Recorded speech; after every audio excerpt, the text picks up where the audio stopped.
Assalamualaikum warahmatullahi wabarakatuh. Alhamdulillahirrabbilalamin. Wabihi nasta'in wa ala umuri dunya wadin wa ala alihi wa sahbihi ajma'in. Amma ba'd. Alhamdulillahirrabbilalamin. Pada siang yang berbahagia ini kita berada di tengah-tengah kota Banjar.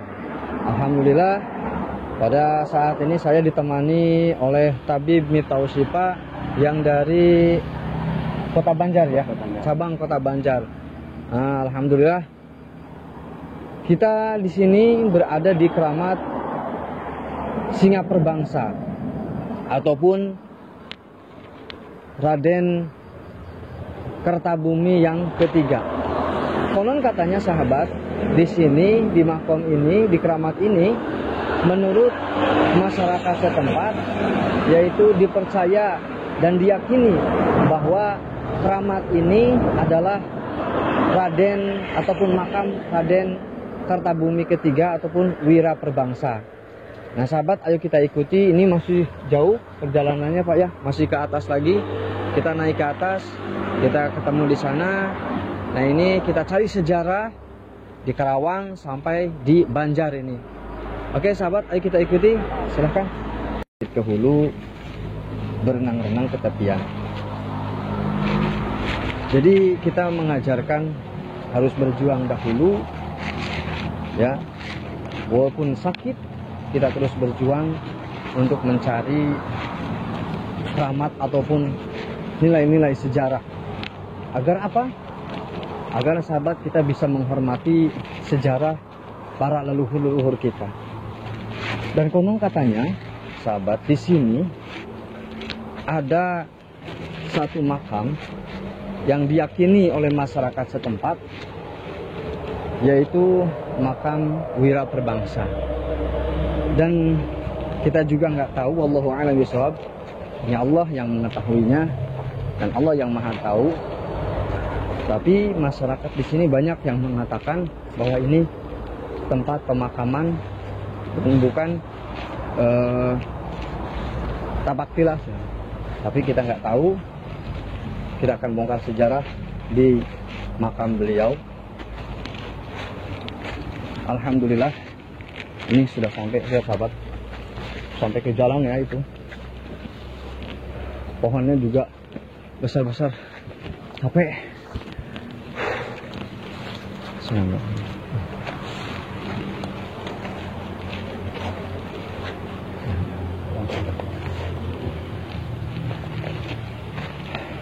Ini sahabat, assalamualaikum.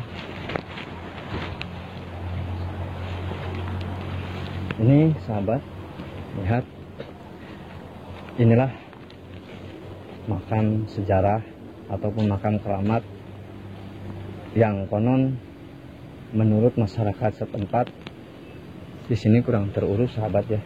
Menurut tapi kepercayaan masyarakat setempat bahwa ini adalah makam Raden Wira Perbangsa ataupun Raden Kertabumi ketiga. Ini sahabat, sedikit saya bercerita tentang ini di daerah mana Pak ini? Cikadu. Daerah Cikadu ya. Yang dekat Polres. Kota Banjar apa? Kota Banjar. Kota Banjar sahabat. Di tengah-tengah Kota Banjar. Di tengah-tengah Kota Banjar yang siang yang berbahagia ini, barangkali ini yang belum pernah datang ke sini berziarah. Nah inilah. Jadi sahabat, ingat capek helanya sebentar. Sambil nongkrong aja sahabat ya. Boleh sambil nongkrong ya Pak ya. Nah, makan. Ini sahabat. Jadi dahulu, zaman dahulu itu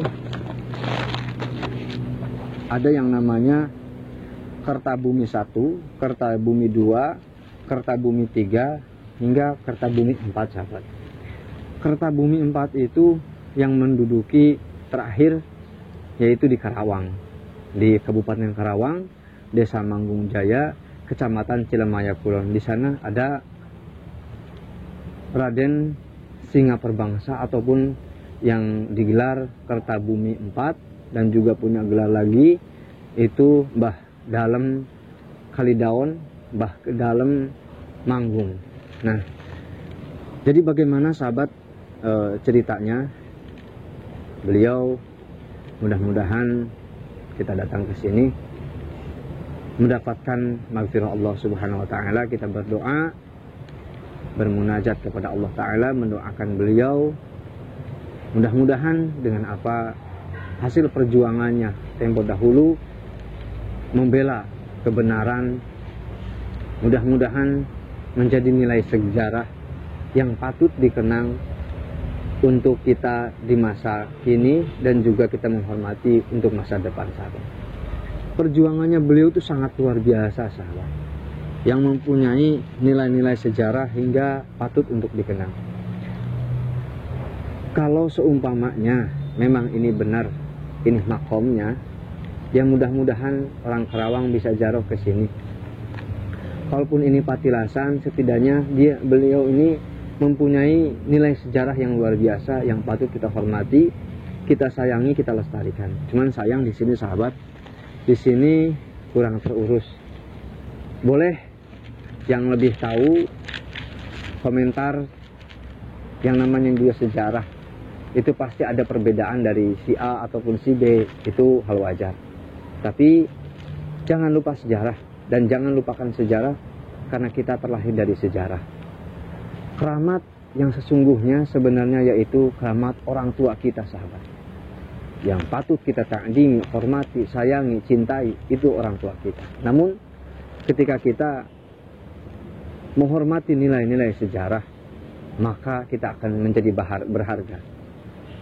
Nah sahabat, chat anom subscriber, sebelum saya bercerita, tolong bunyikan dulu loncengnya dan subscribe-nya di sini. Kling-kling, nah ya di situ, agar sahabat-sahabat Chef Anom mendapatkan video ataupun kiriman video di notifikasi secara gratis sahabat. Saya hitung, kita subscribe dulu. 1, 2, 3, ting kling kling kling, subscribe dulu, subscribe. Oke, Pak Hodimin, mungkin juga ini tabib dari Mitau Sifa. Tahu belum ini sejarahnya kira-kira? Tahu ya? Nah ini alhamdulillah sudah tahu. Dan itu yang pertama itu Kertabumi yang pertama itu, nah Kertabumi yang pertama itu bernama siapa itu? Rangga Permana Kertabumi 1 yang bergelar Prabu Alimuntur. Yang waktu pada saat itu tahun 1585 sampai 1602. Oh, 1602 ya Masehi ya. Sangat luar biasa sekali. Yang pertama yang pertama Rangga Permana Kertabumi ya. Yang gelar Kertabumi pertama itu yaitu adalah Kertabumi pertama yang Prabu Alimuntur. Oh, yang gelarnya itu Prabu Dimuntur. Prabu Dimuntur. Itu pada tahun 1585 sampai 1602 ya. Oke. 1602. Lalu Kertabumi yang pertama setelah beliau wafat digantilah oleh Sang Raja Cita, sahabat ya. Sang Raja Cita, yaitu dengan gelar Adipati Kertabumi II. Nah, setelah Adipati Kertabumi II, yaitu Sang Raja Cita, digantikan mempunyai seorang anak ataupun seorang putra dua, yaitu yang pertama putri, yang pertama istri, yaitu Natabumi. Begitu ya, Natabumi. Natabumi dinikahkan dengan Prabu Panaikan menurut ceritanya. Dan yang kedua yaitu mempunyai putra lagi dari Kertabumi II ataupun Sang Raja Cita mempunyai putra yaitu Singa Perbangsa 1 ataupun Wira Perbangsa, sahabat. Nah, disinilah Wira Perbangsa, singkat ceritanya, konon katanya ini yang Prabu Singa Perbangsa ataupun Wira Perbangsa yaitu berasal dari Galuh, kerajaan Galuh. Kalau di sini itu dulu tuh ditempatkan yaitu di Kota Banjar kalau sekarang ini. Nah, dari mempunyai putra lagi Kertabumi III, yaitu Raden Singaperbangsa ataupun Wiraperbangsa, mempunyai putra yaitu Singaperbangsa. Nah, dari sejarahnya konon katanya Raden Prabu Wiraperbangsa yaitu mendapatkan tugas dari Mataram, sahabat. Konon katanya dari Mataram itu agar membereskan ataupun melindungi rakyat-rakyat yang dari Karawang, mendapatkan tugas ke Karawang dari penguasa ataupun penyerangan Prabu Nagaragan yang dari Banten. Nah, setelah itu sahabat, setelah Prabu Nagaragan ingin menguasai Karawang, lalu Prabu Wiraperbangsa itu melindungi Karawang dan membela rakyat Karawang. Dan saat itu Prabu Nagaragan dipukul mundur oleh Raden Wiraperbangsa ataupun Kertabumi III. Setelah kekalahannya, nah, ada perintah lagi dari Mataram yaitu untuk menguasai Karawang ataupun diberi wewenang berkuasa di daerah Karawang. Pada saat tahun 1632 itu beliau itu ada di Karawang. Nah, setelah itu hasil kemenangannya beliau itu langsung dipanggil ke Mataram ataupun Sultan Agung dari Mataram dipanggil. Setelah kemenangannya, sahabat, beliau diberikan tahta ataupun diberikan hadiah, kalau orang kita mah ya hadiah. Diberikan hadiah yaitu sebuah keris. Nah, sebuah kerisnya itu yang dinamakan saat itu keris Karosinjang. Nah, Karosinjang, mungkin itu ada sejarahnya lagi, mungkin itu nanti kita belum bongkar ke situ. Nah, setelah diberikan keris Karosinjang, beliau kembali lagi ke Karawang. Namun saat kembali ke Karawang, mungkin sudah itu. Nah, saat di Karawang itu beliau kangen, sahabat, dengan tanah kelahirannya, yaitu yang ada di Galuh. Beliau langsung ke daerah Galuh. Singkat cerita, konon katanya setelah mau berangkat ke Karawang lagi, beliau itu ada sakit-sakitan, yaitu ada sakit.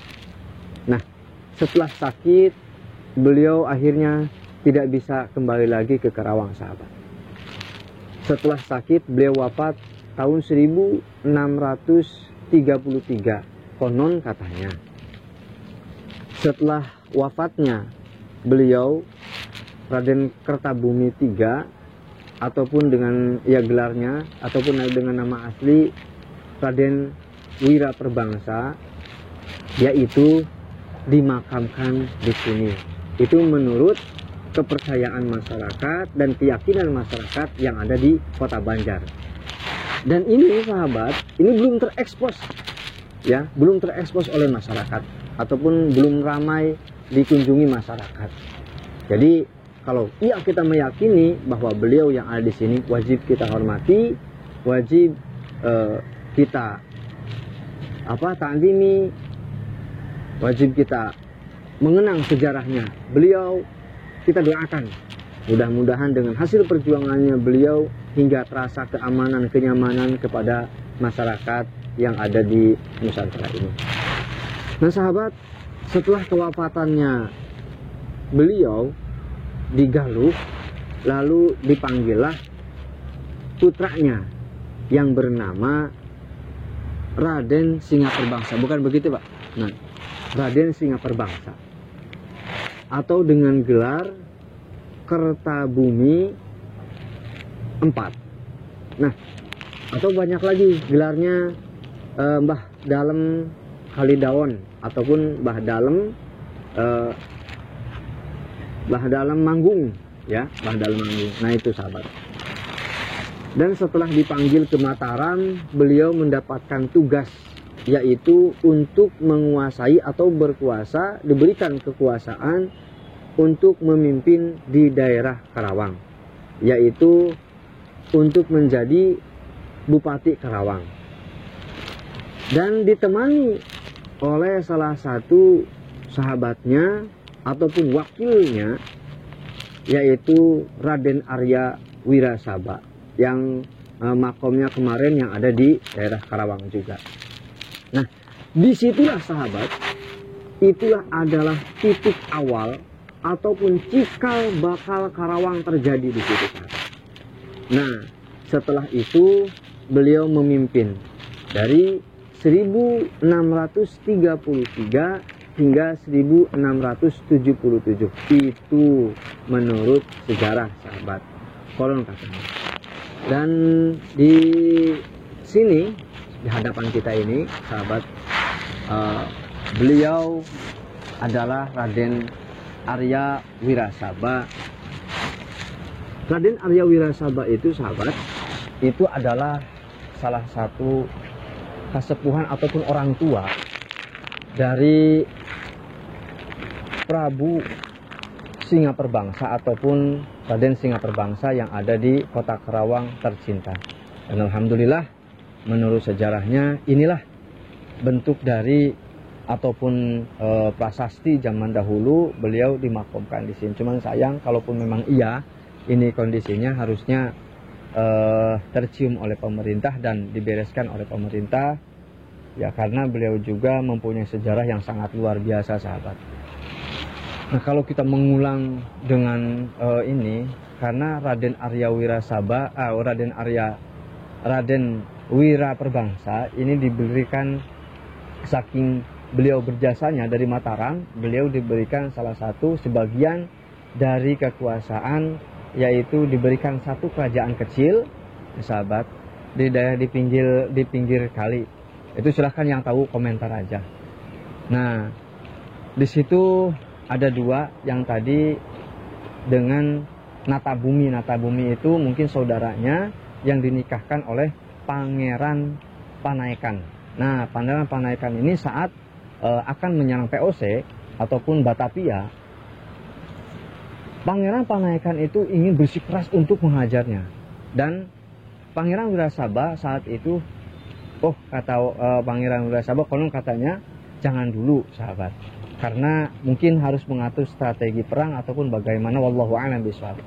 Tetapi lah, di situ terjadi pertikaian, kesalahpahaman, hingga konon katanya Pangeran Panaikan itu terbunuh saat itu. Nah, sahabat yang dimuliakan Allah dan para subscriber, mudah-mudahan kita sehat semua di rumah, mendapatkan maghfirah Allah Ta'ala semua. Oke, sahabat, di kota Banjar ini yang sangat dicintai oleh masyarakat, sangat luar biasa sekali prasasti sejarah-sejarahnya. Nah, di sini ini juga pohon yang sangat luar biasa besarnya, sahabat. Ini kita posisi ada di bawah, di daerah apa, Pak? Di daerah Cikadu, ya, daerah Cikadu. Nah, sahabat, ini prasasti sejarah, pohon-pohonnya mungkin ini masih asli, sahabat, dan batu-batunya juga ini masih asli yang ada di sini. Kita doakan mudah-mudahan beliau yang ada di sini, entah ini prasastinya ataupun peninggalannya ataupun jejak sejarahnya, patilasannya, wallahu a'lam bishawab, karena hanya Allah yang tahu dengan kejadian-kejadian ini. Dan kita patut mengenal sejarah agar kita menghormati sejarah, dan kita sepantasnya harus menghormati, mencintai dan mengenang sejarah-sejarahnya beliau. Ya, kalau seumpamanya ini benar-benar belum terekspos, sahabat, ini belum terekspos, luar biasa. Jadi kalaupun memang kondisi nanti tahu memang ini kondisinya benar ataupun peninggalan ataupun ini makom benar, kalau makom benar ya tolong diurus, kalau peninggalan, inilah saatnya kita untuk bergerak dan mencintai sejarah. Oke, sahabat, mungkin itu yang bisa saya sampaikan. Terima kasih dan yang sudah menemani saya. Ini tabib dari Banjar di Metro Sipa. Mudah-mudahan pasiennya pada sehat-sehat semua. Ya, alhamdulillah. Mungkin Itu aja sahabat, saya titipkan pesan untuk semua sahabat Chef Anom. Cintai, hormati, dan kita nilai sejarah itu adalah nilai mahal sahabat. Jadi jangan lupakan sejarah, karena kita hidup dari sejarah. Semua manusia itu tidak lepas dari sejarah. Maka hormati, ingat sahabat, sejarah itu adalah nilai mahal bagi kita. Tanpa mereka, melalui sejarah-sejarah mereka, mungkin kita tidak ada saat ini. Maka ingat sahabat, ingat, jangan lupakan sejarah, karena kita terlahir dari sejarah. Itu saja yang bisa saya sampaikan. Mohon maaf para sahabat Chef Anom, barangkali ceritaannya kurang pas ataupun nilai sejarahnya yang kami ketahui dari masyarakat setempat, karena di sini tidak ada juru kunci. Kita akhirnya tanya-tanya kepada para masyarakat yang ada di sini. Barangkali ada ketidaksamaan ataupun melenceng dari cerita ataupun dari nilai sejarah yang saya ceritakan. Mohon maaf sahabat. Tinggal tulis di kolom komentar ya, di bawah di kolom komentar. Jangan lupa juga subscribe. Susah ini. Subrek lah, pokoknya subreknya. Jangan lupa subrek agar kita lebih tahu lanjut lagi tentang yang namanya sejarah dan nilai sejarah. Karena nilai sejarah tidak akan bisa dibayar dengan uang sahabat. Oke, mungkin itu aja. Ini lihat sejarahnya dari saya. Billahi taufiq wal hidayah. Assalamualaikum warahmatullahi wabarakatuh. Salam cakar.